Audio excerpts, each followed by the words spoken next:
Mhm. Welcome, everyone. It's 5:30, and you're at the Southwest Harbor Public Library, in theory. My name is Kate Pickup McMullen, and I'm so glad you're here tonight. Quick things, if you could make sure that your view is in speaker view, not gallery view, that will help to see the presentation and the main speakers. And we will be receiving questions by chat tonight.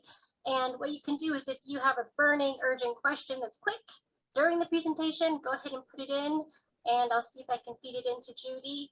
Otherwise, we'll go ahead and do most of the questions and answers at the end, which should be great.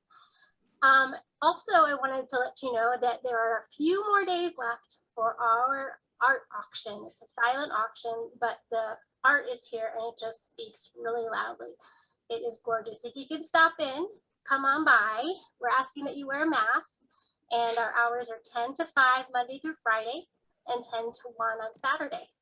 But the art auction ends this Friday at 8 p.m.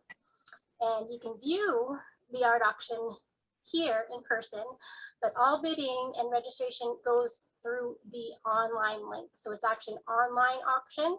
But if you're in here and you just say, I want to buy this now, we can make that happen. So bid often and bid now and buy it now if you don't want to lose it. So we're really excited. There's over 50 different artists and creators, and it's just again, always, I say this every year, it blows my mind how great it is.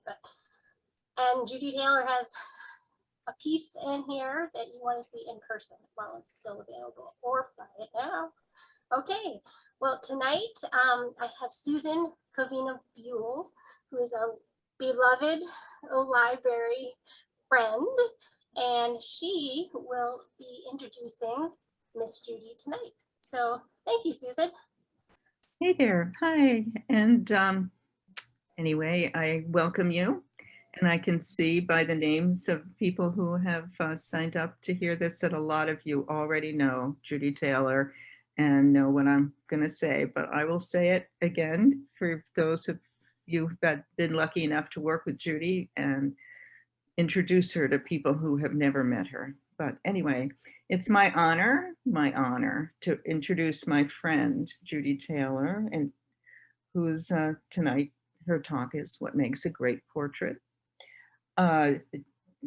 Judy is an accomplished painter and teacher.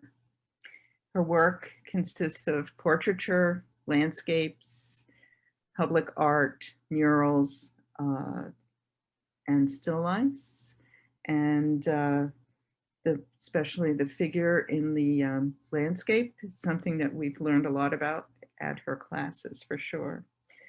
Judy studied at the American Academy of Art, the National Academy of Design, the New York Academy of Art, and the Art Students League. I also should point out that Judy's studio is right here on MDI. It's 1517 Tremont Road in Seal Cove, and she has beautiful, beautiful, beautiful paintings in her studio. Judy's work is in private collections and institutions and galleries such as Johns Hopkins, Jackson Lab, the College of the Atlantic, the United States Park Service, and the Austrian Embassy and Bristol Myers headquarters in New York City. You might be familiar with Judy's Maine History of Labor mural that was commissioned by the Maine Department of Labor and the Maine Arts Commission. Working with the University of Maine labor historian, unfortunately, the late Charles Scontris, Judy created 10 panels, in the mural, tracing the history of Maine labor from apprenticeship through strikes, when a shoe strike in Lewiston is represented in 1937, Rosie the Riveter, women going into the shipbuilding industry and doing all of the work that needed to be done for World War II. Frances Perkins, who was the Department of Labor secretary during Franklin Roosevelt's administration. The mural, which is pretty phenomenal, let me say, it can be seen at the Maine State Museum in Augusta. Lucky for me and for her students, again, many of you are there. I can see your names, that people have had this experience with Judy. Judy as a teacher. Judy brings her sensitivity, her intelligence, her love of learning, and I would say love, curiosity about people, and her graciousness, her gracious manner to her teaching. Every year, she holds several workshops. I see people who've attended those workshops. They've been in, I think there was one in Sicily, for sure in Italy, also in Bailey's Island, the Pyrenees, London, and recently in Frenchborough. So these are all teaching workshops where people can, for painting or drawing. I have felt myself incredibly fortunate to have attended some of these workshops, but I also have attended many, many, many, many of her drop-in drawing classes that she has weekly, almost throughout the year. This is an example of her incredible teaching skill, I think, because drop-in drawing, anyone can be part of it. So you have people who've graduated from art school, who consider themselves artists, who sell their work, could be in the class with pretty much basically beginners.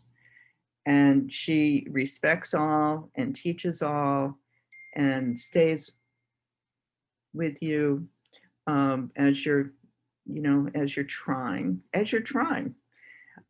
She always points out something that is well done in your work, because there always is something that's well done. And Judy is sensitive enough to see that and to point it out. So without further ado, I pass the program on to our star, Judy Taylor. Thank you, Susan. Everybody needs an introduction by Susan Buell. I really appreciate all that. So I'm just going to go right into the slideshow. I've got a lot of work to show you, moving through it pretty fast. I want to get everything in. So please, if you have a quick question, you can put it in the chat room and Kate will ask me about it. And otherwise, if you have questions at the end, I'm happy to answer those. So I just picked out, I mean, this is like a huge rabbit hole to go down, and I just had to force myself off the computer and off the looking at different portraits, because you look at one and you see the painter, and then you see the painters, the people that painted alongside that painter, or in the same period as that painter, or the way of friends, or they studied together, or the teacher, and then you go to the next portrait, and before you know it, you're just kind of really chasing down so many incredible portraits. But so I'm just gonna go through this. I won't be saying the names of all the painters, but let's start. So I don't know, I started with this one because I just love this portrait of this pre-adolescent girl, maybe, and just playing with her hair, painted rapidly, but painted with a lot of surety. When I say painted rapidly with these portrait painters, the reason that they can paint with such fluidity is because they have practiced quite a bit, and it's nonstop. You can't do this just right off the cuff. You really have to practice this kind of painting. So this is what a masterful rendition of a quick portrait sketch that is basically sitting on top of maybe 30 years of practice. So Kate, we can go to the next slide. So I just put some things that I think are important that I'd like you to have you look at these as we're going through the portraits. The one major thing that I didn't really put on here that I think is really interesting, when you look at these portraits, please take a look and see how lack of lines there are in the portraits. This is also a measure of competence because lining in the face and everything ages the face. Just take a look because no matter what the age of the sitter, the paintings are so masterfully done. You can see that there's very, very little of over rendering in them. This is also a consequence of great practice and great training.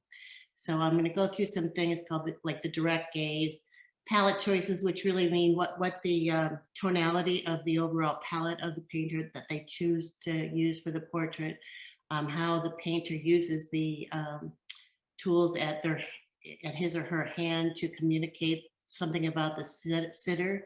That could be done with symbolism or just an emotion quality. The humanity of the sitters, whether or not they were good or bad people, I think a great portrait gives a sense of a humanity to whoever the sitter is. That's one of what quality I think of a great portrait. The portraits are insightful. When I say they're painterly, they're competently painted, masterfully painted. So we can go to the next slide, Kate. This is another fast rendition, an animated portrait. I just thought it was very interesting to see. This is done rapidly, but like I said, you have to understand how to do this before you can do it. And we keep going, Kate. Next one. Another great painting. And up here, so here I will talk a little bit about the tonality of the overall canvas. It's really a muted palette, grays and blacks and browns. But because the light is on the face, and this, again, I would like you to point out this lack of over rendering. Okay, we can go to the next one. These are animated portraits. So then I'm going to talk about the direct gaze. That's when the sitter is looking directly out at the audience. I really love the direct gaze. To me, as a viewer of portraits, the direct gaze, when the sitter is looking out at the audience, it really engages you and pulls you into the portrait. So I'm going to just show you some examples of direct gaze portraits. I love this and also the tonality here is a very gray palette, the blue gray of the eyes, and the background of the palette, the background of the wall complements the blue gray of the eyes, and so the whole painting has a unity to it and a harmony. Okay, next, please. This is Picasso, a quick sketch by Picasso, self-portrait. You can see the angular, he's already exploring that angular sense of drawing. Next, please. These are all the direct gaze.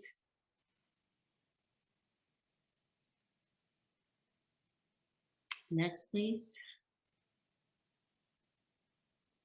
Looking right out at and so those two are very differently painted. This is in the National Portrait Gallery in London, and so was the previous one. I taken a couple groups over to London to work in the museums, and one of the places that we draw it as is the National Portrait Gallery. Okay, next, please. Fantin Latour painting. You can see the way the light falls on the face. Also harmony in the grayed brown and muted palette. That also, so when you see, like when you look at the shadows on the face, that coming down the two sides of the face, that rolls right into the background, and it creates a harmony with the sitter. It's very pleasing to the eye. Next, please. Sargent. I'll be showing a lot of Sargents. Next, please. Velázquez. How simply and beautifully painted that is.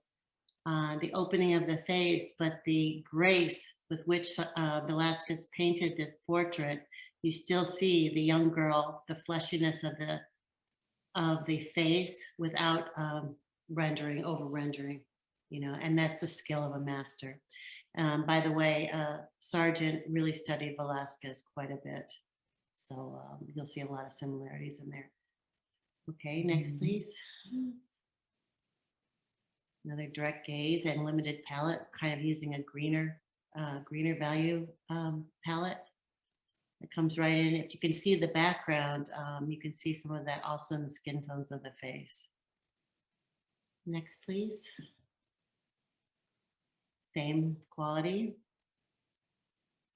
So, you know, when I first saw this portrait, I was not, the more I look at it, the more I love this portrait. I love the ribbons in the hat that complement the lips and how they also allow your eye to move right around the portrait. And that is another thing that I probably should say. In a really good portrait, everything leads you back to the face, everything. So Barbara Amstutz, I'm going to answer this question by Barbara. What do you mean by over-rendering? Over-rendering means that they're like way too many lines in the face, or really paying attention to overdoing detail. That's a kind of a really essential question. And just like say, taking the simplicity, like putting down lines on both sides of the nose, all this kind of things. Barbara, you just have to look at these and look at a painting that's over rendered, and that's there's many examples. I did not bring those examples into this discussion because I don't want to show what I consider to be not a strong portrait. I don't want to get personal about that. So, but the fluidity of the face and the competency with which it's painted. Okay, next please, Kate. This is I think this is it's not Durer, but it's of that like the 1500s, very early portrait. Next, please. Sargent. Also, I put these two kind of together to show you the simplicity of the, so here, for example, this is not over-rendered, over-examined. It's examined, but the artist knows how to put it down to create a living, breathing person. That's, to me, these great portraits, they have breath in them. Okay, next, please. Another great, very meaty. The paint is applied with a palette knife and very meaty, but it's put down in a very organized way. Really intense portrait. Next, please. I love this portrait. This is a detail. I think I showed the other one. This is, I believe this is Repin. This is a Russian painter. Yeah, the eyes are always the key.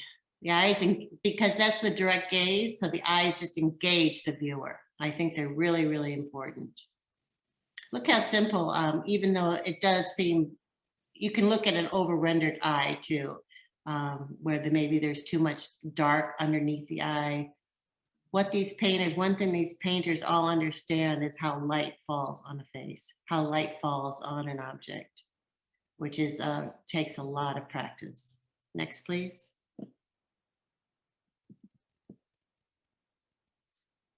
Okay, so this is this, I just saw this Sargent painting down at the Colby College collection. So you can see this here in Maine, down in Waterville. It's a beautiful fluid Sargent painting.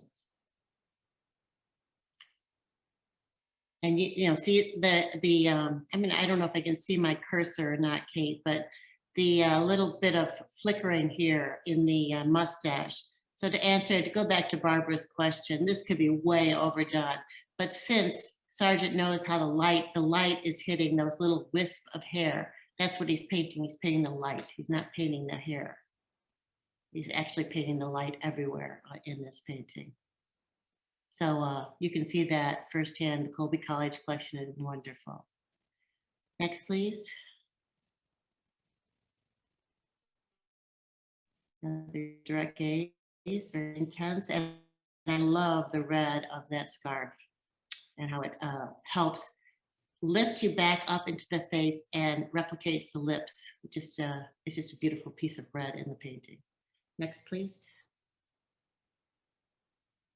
And this is a Serov painting. He's a Russian painter. I just love this painting.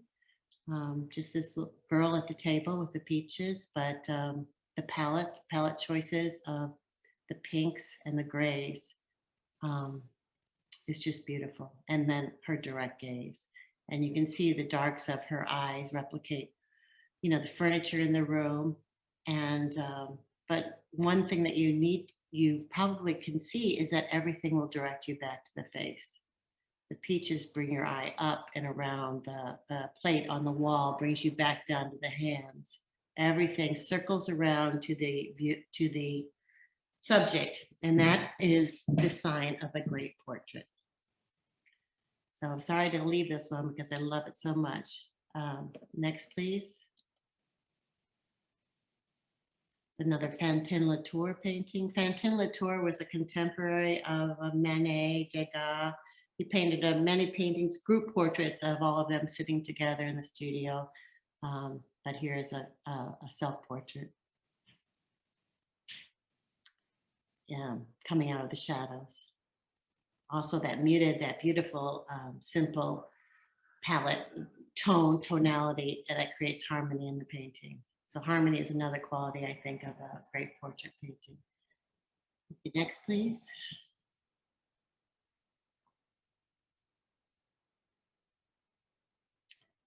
Another direct gaze painting.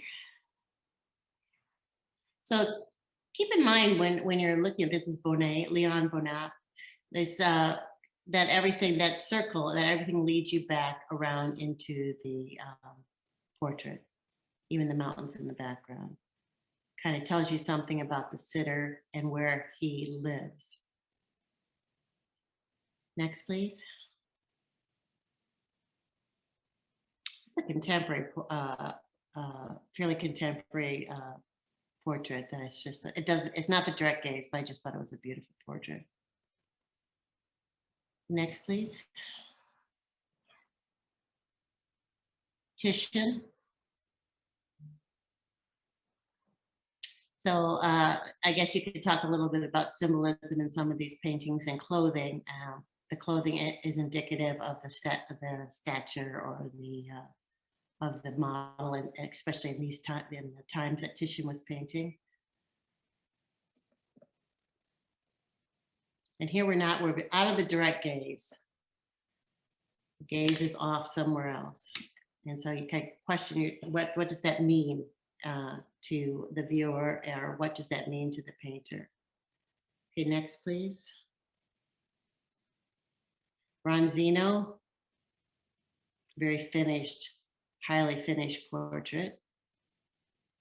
And the backdrop, the pink backdrop, kind of replicates some of the pink in the face. I love Bronzino's work. Next, please.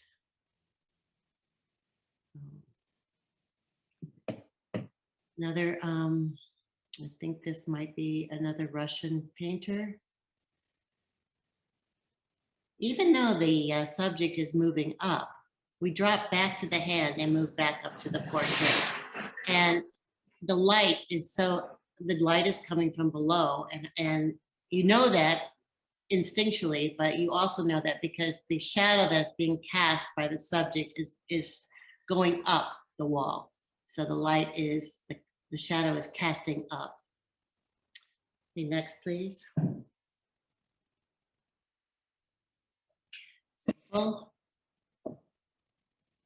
So this is another interesting thing, the cloth or the clothing, even though if it's simply painted, the artist knows where to put the angles in and how to create that. So you really do see the figure underneath that swath of red, because the artist knows where to put those angles and how to create that sense of a actual figure underneath the clothing.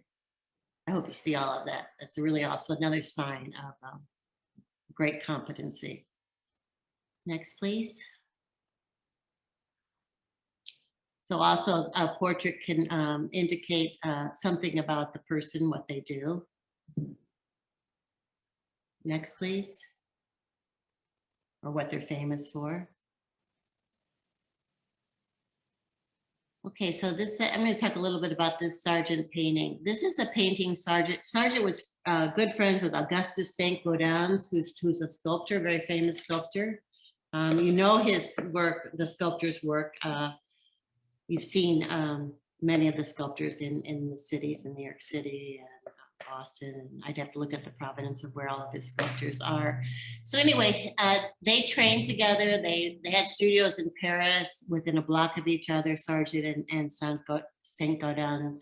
And so Sargent asked Augustus Saint Gaudens to do a sculpture of his sister. And they decided to do a trade, which artists do sometimes, especially with their friends, with the people that they studied with. I have paintings of some of my friends that I've traded paintings with. And so Sargent was going to do Augustus Saint Gaudens' young boy, 10-year-old boy, in exchange for the sculpture of his sister. So this is the little boy sitting. His mother is reading I think it's a book on, I can't remember exactly, but it's about a great battle. So the boy can be engaged while he's reading. He's obviously a little tired, slouched down. So instead of just the boy, the sergeant at the end decided to include the mother.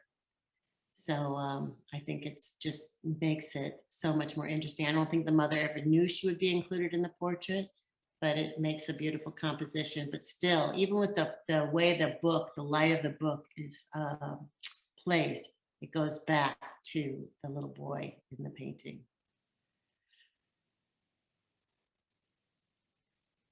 So a 10-year-old can sit and sing. And this is a painting of Augustus Saint Gaudens by losing the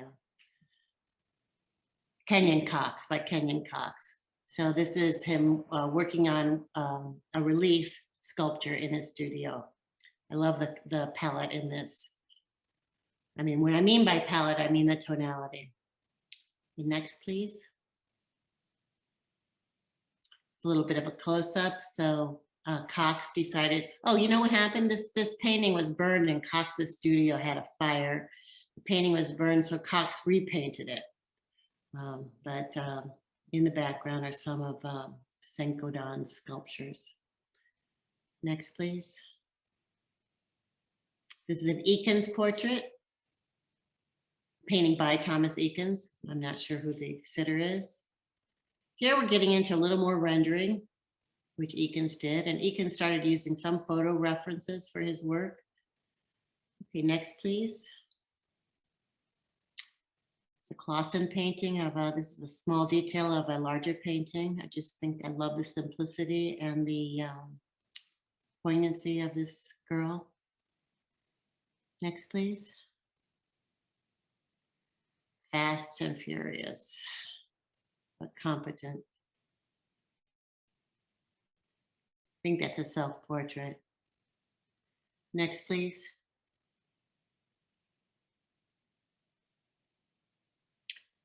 And we're going to go a little faster. Next, please.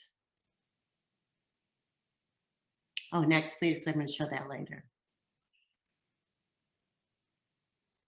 And next, please, simple.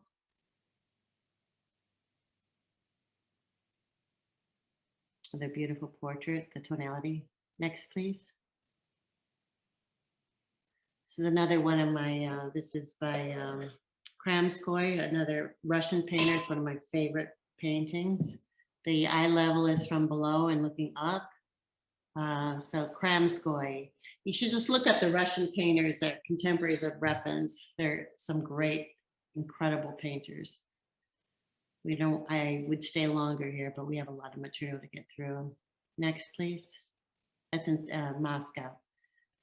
Another close-up of Velasquez. Next, please. Okay, I'm going to show a little video here of Parmigiano's self-portrait. So Kate, if you could start the video.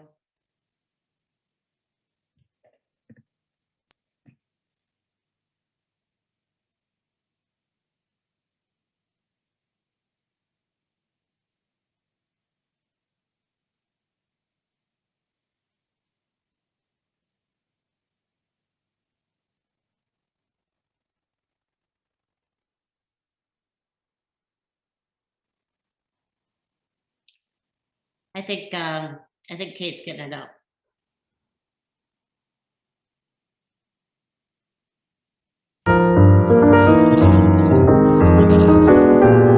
Sometimes in art history we say a painting is like a mirror.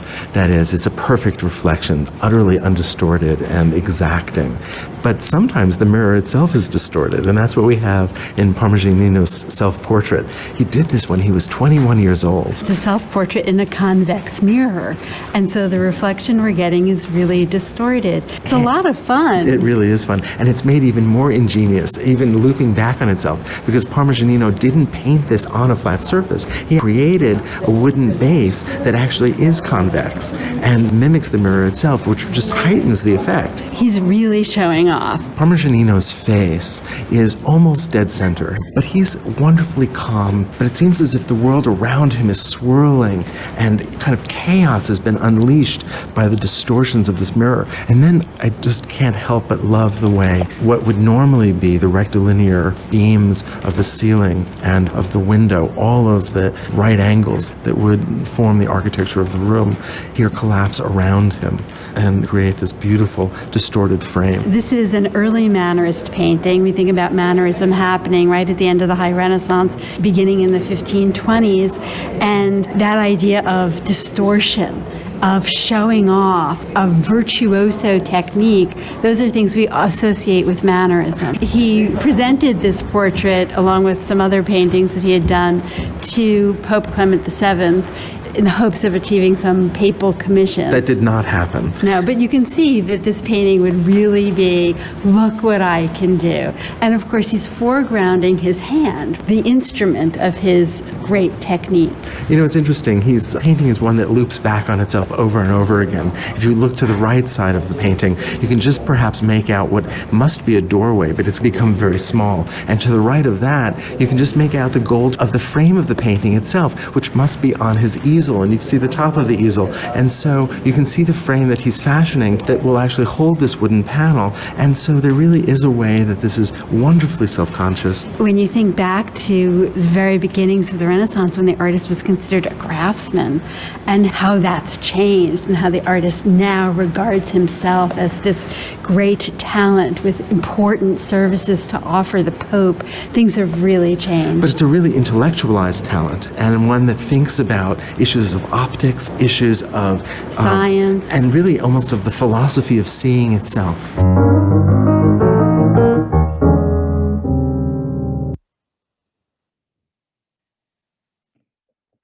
Okay, we can go back to the slideshow.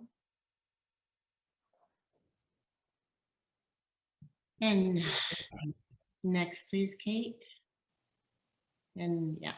Okay, so here's Henry James by Sargent. They were also very good friends and exchanged letters. It's a very interesting read to read the letters between Henry James and John Singer Sargent. Love this portrait. Next, please.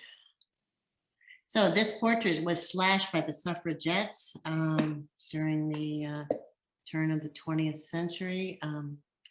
She actually, a fairly elderly woman, came in with a hatchet and did this damage to the painting. So that's a huge discussion. The suffragettes that came in to the National Portrait Gallery in London, and did some damage to some paintings as a protest against how women were being treated at that time. Not sure why Henry James was picked out, but anyway, next slide, please. Another Velázquez painting. Look at the tonality, the harmony. Beautiful painting. Next, please. Another Velázquez. So Velázquez was the court painter to King Philip IV of Spain. He painted Philip during his entire life. This is the last portrait of Philip as an older man. So you can see the Habsburg jaw. You can actually kind of chronicle Philip IV's life through all the paintings that Velázquez did of him. This is at the Metropolitan Museum of Art. And if you look at this painting in the flesh, you swear that that he could breathe on you. It is so beautifully and competently painted. And if you ever had the opportunity to go to a retrospective of one of these artists, you'll see in the beginning of their paintings are just much more, you know, detailed, and they're working things out in their training, and as they practice their painting, they're working things out. As they get more adept and more facile, they get looser and better. And you know, I tell all my students, it's really like training to be an athlete. The more you do it, the more your hand gets in practice, and the more you're able to be facile with your brush. It does not come without training your hand, just like getting good at a sport. Okay, so there's my little lecture. Next, please. Another Velázquez, Juan de Pareja, also at the Met. When I was studying in New York, this was one of the paintings all the students went to study, observe, copy.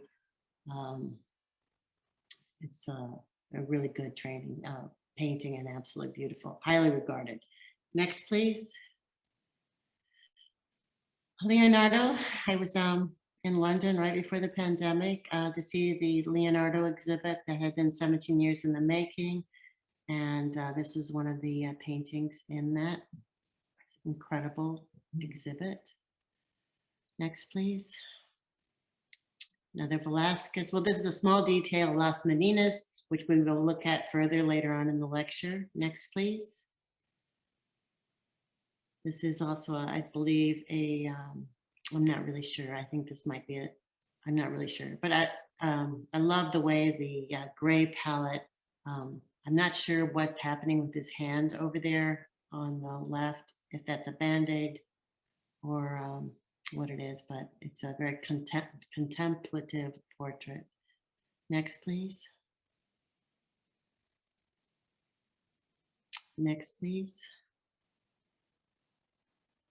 Next, please. This is a photograph of Leon Bonnat. I just put two photographs in here to show, I think painters have been influenced by photographers, but photographers certainly have been influenced by painters and with lighting and everything. So this is one, and then I'm going to show a friend of mine. Next, please, Kate. It's a painting of a friend of mine, Jim Imbrogno, who's a fantastic photographer. And this was done by another really great photographer, Carl Corey. I just think it's a great portrait. Those are my only two photographs in the lecture. Next, please. A sculptor, very loosely painted. Next, please. This is Anders Zorn in his studio, smoking a cigarette, and his palette, and obviously his model behind him. I bet he was standing when he's painting the model, and he sat down, and this is his perspective, but the mirror is up, or the painting is up high.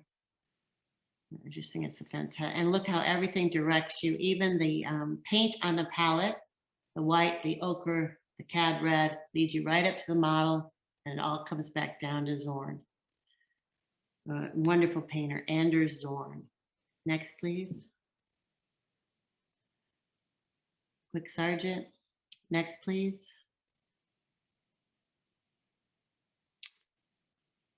I'm not sure what he's holding.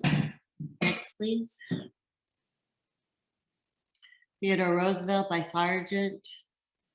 There's a lot of portrait, of course, presidential portraits, university portraits, medical portraits. This is Theodore Roosevelt was lucky to get Sargent to paint his portrait. It's just a beautiful rendering. Next, please. I love the replication of the attitude in this painting. I think it's Corot. Next, please. It's a beautiful painting of two sisters. Very, very harmonious palette. And the grace of the hands, and just the one sister behind with her few fingers coming through around the waist of the other sister. Takes your composition back up and around. Without those, it would be a different composition, but the touch of those fingers as you come up and around and back to the faces. Next, please. Another Zorn painting. Love this. So competent. Next, please. This is a painting of Dostoevsky, the painter Dostoevsky by Repin. So a famous painter painting a famous author, although they weren't famous when they were being painted or when they were writing at that time, but they were friends and they traveled in the same circles. Next, please. Charles Darwin. This is in the National Portrait Gallery. Next, please. This is a beautiful Dürer painting by Dürer, a self-portrait. The landscape behind. Next, please. Anthony Van Dyck. I'm going to show some self-portraits. This is Van Dyck's, one of many Van Dyck self-portraits. Next, please. Rembrandt as a young man. And next, please, self-portrait. Rembrandt as an older man. And he painted himself many times throughout the, between those two paintings, self-portraits. It's very good practice. Next, please. Anthony Van Dyck. It's kind of a funny painting, but he's pointing at a sunflower and he's got his chain, and the sunflower is in reference to the Sun King, and holding the whatever the piece of metal or the chain is showing him that he's in favor of the king. I'm not really sure how that is, but that's the provenance of that painting. Next, please. Goya self-portrait. Next, please. This is a young Ong self-portrait. He has a tool in his hand. Next, please. And this is Ong as self-portrait as a older man. Yes, I have done in my training, I've done many self-portraits. Next, please. Young Edward Hopper self-portrait. Love that flash of white on the collar. Next, please. This is probably one you're more familiar with, the older Edward Hopper. Next, please. Younger Edward Hopper drawing. Next, please. Older Hopper. Next, please. Lucian Freud. Reading a biography of Lucian Freud. Very interesting. Next, please. This is, I can't remember the name of the painter. I see a very famous painter, but he painted all his servants. I just thought that was kind of funny. Next, please. Very famous portrait of Rembrandt, the Anatomy of Dr. Tulp, I believe. This is a very, very famous painting and an inspired, I love the use of the big book on the right-hand side. It was an anatomy book.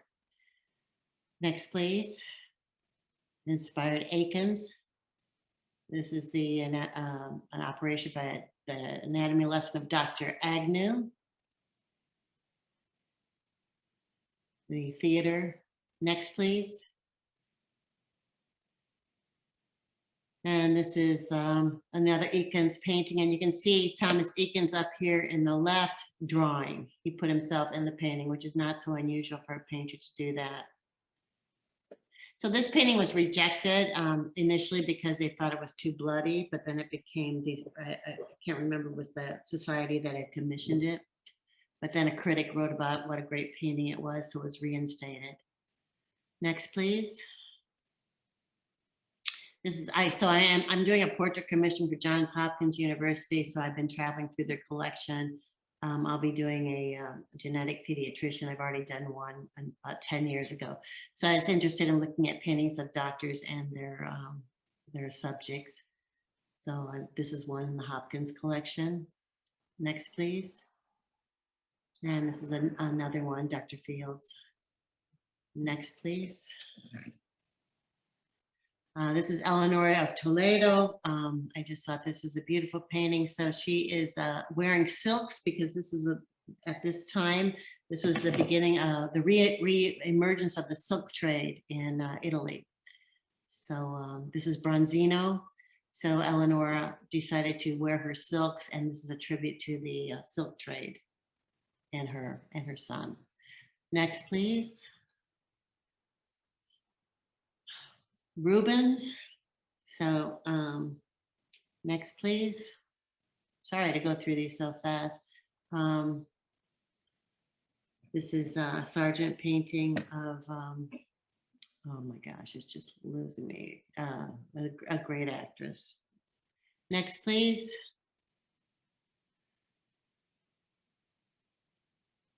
Next, please.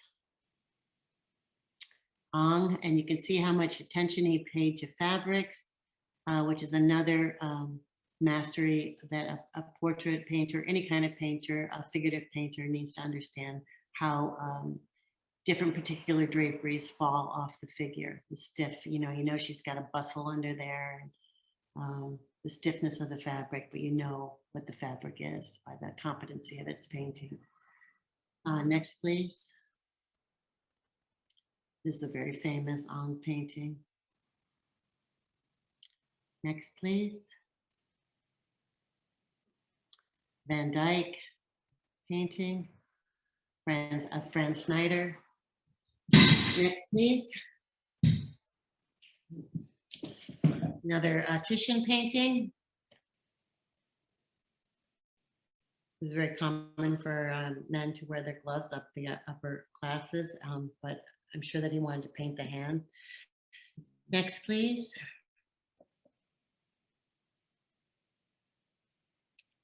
Lady with a Fan by Velázquez. This is in the Wallace collection in London. Next, please. Remember, everything leads back to the face in all these paintings. This is a very famous Manet of Berthe Morisot is the young woman in front, who's a very great portrait painter. I don't have, anyway, you can look up her Berthe Morisot's paintings. I just love this painting. Next, please. So these are groupings of painters. So this is a Repin painting of a writer. Next, please. This is a Repin painting I just thought was very interesting. This is the moment when a family member returns from World War I, and the family has no idea that he's going to be entering the room, and the maid is opening the door. Maybe that's the cook behind her. He enters the room. His mother is startled, gets up. Looks like she's been wearing mourning clothes. Maybe he was presumed dead, and he comes in. It's just a wonderful painting. This is the Russians really knew how to do this kind of painting in the late 1800s, right? Pre-revolutionary times. Next, please. This is a famous painting. This is the Metropolitan Museum of Art, Lepage. This is a painting of Joan of Arc when she's having her vision. And you can see in her vision, she's clad in armor. This is a huge painting. It used to be right in the, when you walked into the Metropolitan Museum of Art. Anyway, wonderful painting. Next, please. So I thought that was interesting to show this painting of a young woman in her, at her homestead. Probably those are her parents behind her in the garden. Next, please. Next, please, that's Kremskoy again. Okay, this is Sargent's painting of us. So it's another thing is subject matter. This is Sargent's painting of Robert Louis Stevenson and his wife in their house. Next, please. This is another one from that same period. They were friends. That's Robert Louis Stevenson again. You can see, you know, everything. Yeah, that's okay. Next, and then let's go on, Kate. Next, please. And go ahead. Another Sargent. Next, please. Next, please. This is a Degas painting of a family portrait. This has been studied by many art critics about the psychology of the family. Nobody's really looking at anybody else. The father is looking over at one of the children. But the composition, if you look at the composition, your eye travels very comfortably around the painting. Next, please.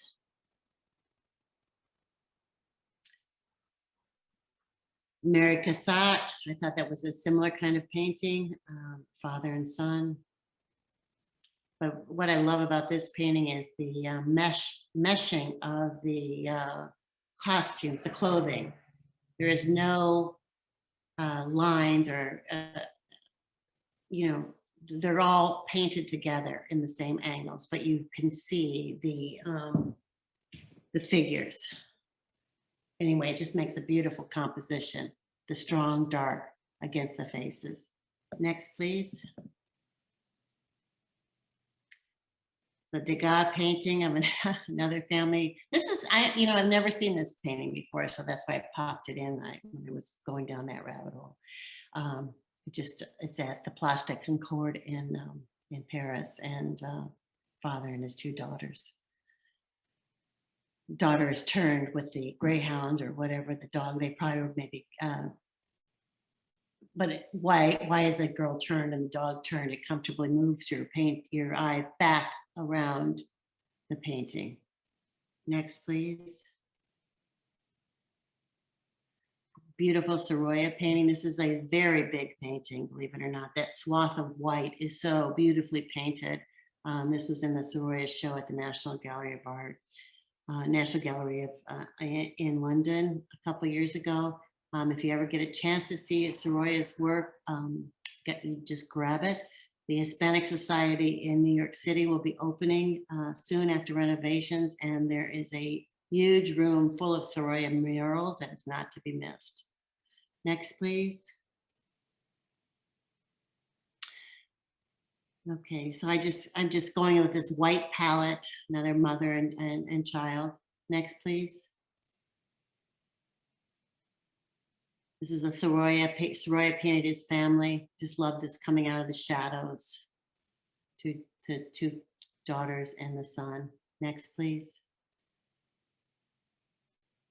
Okay, we're gonna go to a video of Las Meninas. Then Kate, if we feel like we need to wrap up this lecture after this, that's fine. So this is one of the greatest paintings, and I think a lot of people would concur, greatest paintings ever painted. So take a look.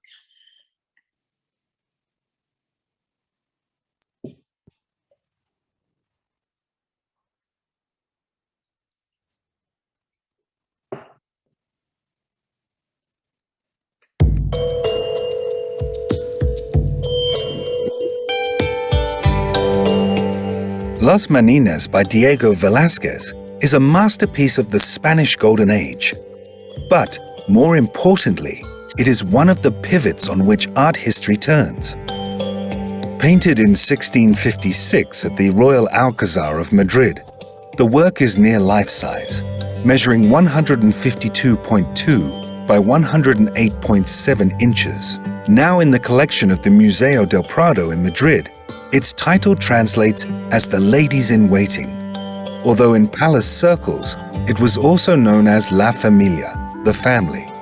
In 1734, the painting was damaged by fire and was slightly cut down on both its left and right sides. The viewer's attention is initially drawn to the figure of a young girl at the bottom center of the frame. This is the Infanta Margaret Teresa, the 5-year-old daughter of King Philip IV of Spain, around whom orbits a colorful entourage of court servants, including maids of honor, dwarves, and a bodyguard. There are 2 further focal points, however. On the left of the composition, standing behind his easel, is Velázquez himself in a rare self-portrait. At the back center is a third focus, a mirror in which King Philip IV and his wife, Mariana of Austria, are reflected. This provides a ricochet of perspectives, the artist to his subjects who return his gaze, only to bounce back in the mirror. The inclusion of the central mirror recalls Jan van Eyck's Arnolfini portrait, but in Las Meninas, the reflection deliberately confuses the viewer's relationship to the composition. Velázquez is concerned with the animation of life rather than its representation. It is telling that the pictures seen on the walls are muted and hazy, whereas the king and queen glow in the mirror. Other elements provide further visual links. The maid of honor to the right and the female dwarf join the Infanta and Velázquez in looking directly at the viewer, and the monumental size of the canvas featured to the left mirrors the proportions of Las Meninas, adding a further duplication. The play of light is also significant. The top half of the composition is cast almost entirely in shadow, with the figures in the lower half side-lit from a window, drawing the eye from right to left. A vanishing point is provided by the light of an open door at the back of the room, where the silhouetted figure of the Queen's Chamberlain regards us as we regard him. The painting has been debated by philosophers, historians, and critics for 3.5 centuries. It has inspired artists from Goya to John Singer Sargent. Dali painted a surreal version, Picasso made it cubist. In homage, Spanish sculptor Manolo Valdés installed bronze hoop-skirted meninas along the Ramblas of Barcelona. But perhaps the greatest achievement of this inscrutable painting is its ability to invite new interpretations. The artist has constructed an enigmatic configuration of illusions and codes, artful plays of light, visual connections and reflections. As one scholar observed, Velázquez could almost be postmodern.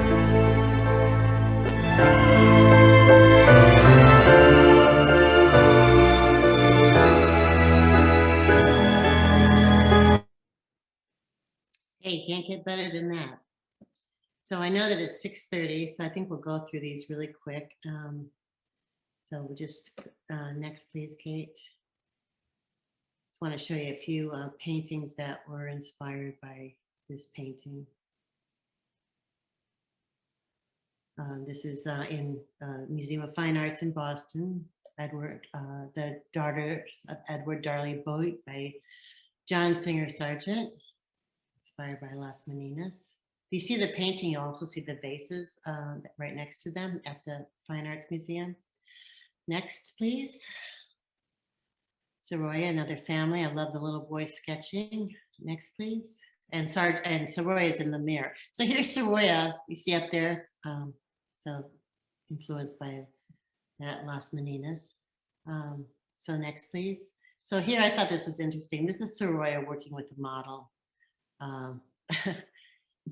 He's an amazing, amazing painter, very prolific, but you can see the size of his canvas, which is probably on an easel that he can crank up and down, and how he's working the model.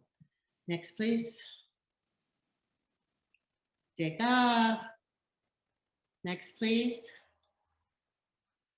Whistler. So this is Joe, lady, in the white paintings. So that's another palette choice sometimes, white. Next, please. This is that's at the Frick Museum in New York City. Another Whistler. Next, please. Sargent, white, Lady Agnew. Next, please. Oh, I love this Whistler painting. The muted palette tones. Next, please. Of course, Madame X, Sargent, black big story behind that painting. Whistler's mother in black. Go ahead, Kate, that's fine. Next, please. Manet painting, black. Next, please.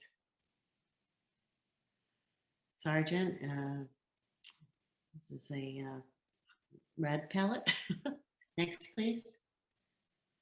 Very famous, this one, another favorite painting, Manet, Barthes La Falaise Bergère. I actually did a copy of this painting for a restaurant in New York City. It was took me about a month to copy this. It was a great exercise in learning. Lots to tell you about this painting, but we are short on time, but you can use Google. Next, please. This is by a woman painter, Elizabeth, I can't remember right now. Next, please, self-portrait. Rembrandt, here's that imitation, again, those gloves, one hand on the gloves, one hand out of the gloves. Next, please.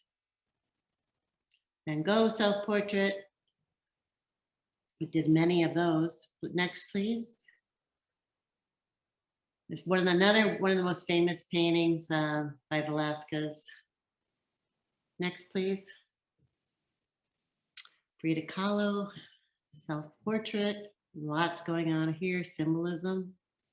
Next, please. Pablo Picasso, I have a little short video on this, but I don't think we really have time. This is Pablo Picasso's portrait of Gertrude Stein. And apparently he asked her to sit, 90 times she sat he kept scraping it out and repainting. So it's a good thing to show people when they are complaining about sitting twice. Next, please. Next, please. I love this, painting by Mary Cassatt. To me, this really captures something about childhood. Next, please. Beautiful contemporary portrait. Direct gaze, muted palette, a little more modern in its sensibility. Next, please. And Bronzino, let's close there so we can take some questions, Kate and Susan.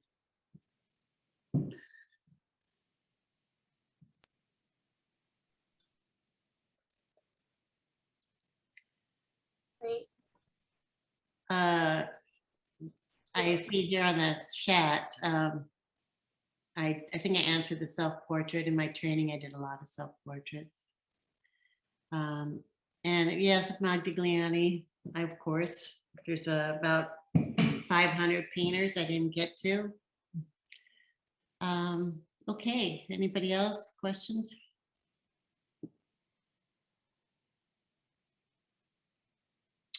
Okay, well, I appreciate y'all coming. Thanks so much. And yeah, if you want to come into drop-in drawing, I'll be having a session this Sunday from 10 to noon. Just my website is down right now, but just give me a shout out to my, give me an email or something. Psychology of portraiture. Yes, it's a huge topic. Wow. Okay, thank you, everybody. Thank you, Kate and Susan. Thank you, Taylor. Thanks, Ryan. Thank you. Right, that was Judy's sister, Kathy. Oh, no, it wasn't my sister. It was a friend in California. Thanks, Jude. I feel completely filled up with beauty. Yeah. Thanks, Judy.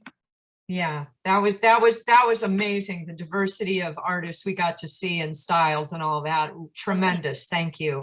Great, guys. Thanks so much. I'm so glad you could come.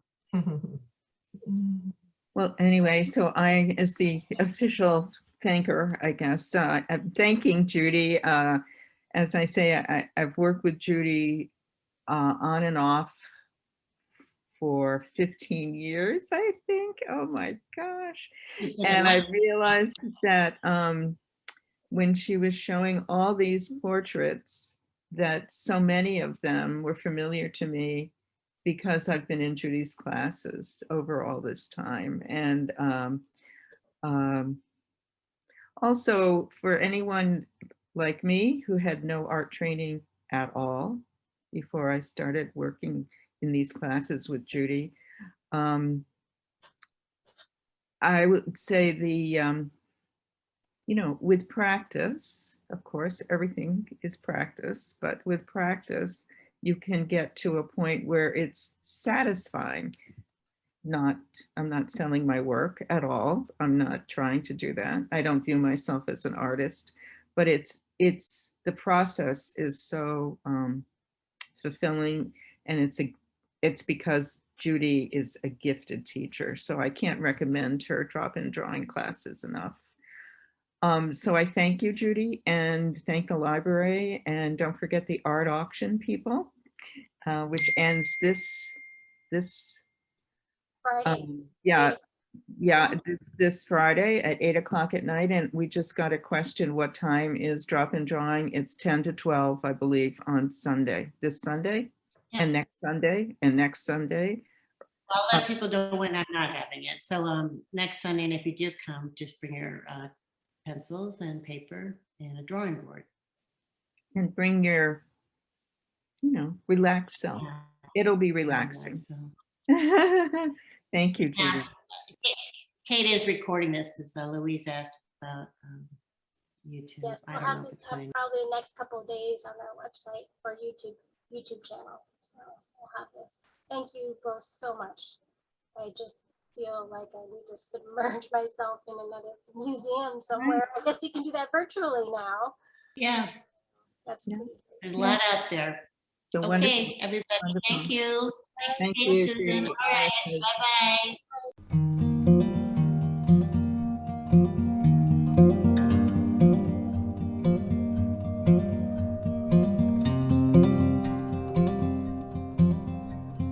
bye-bye.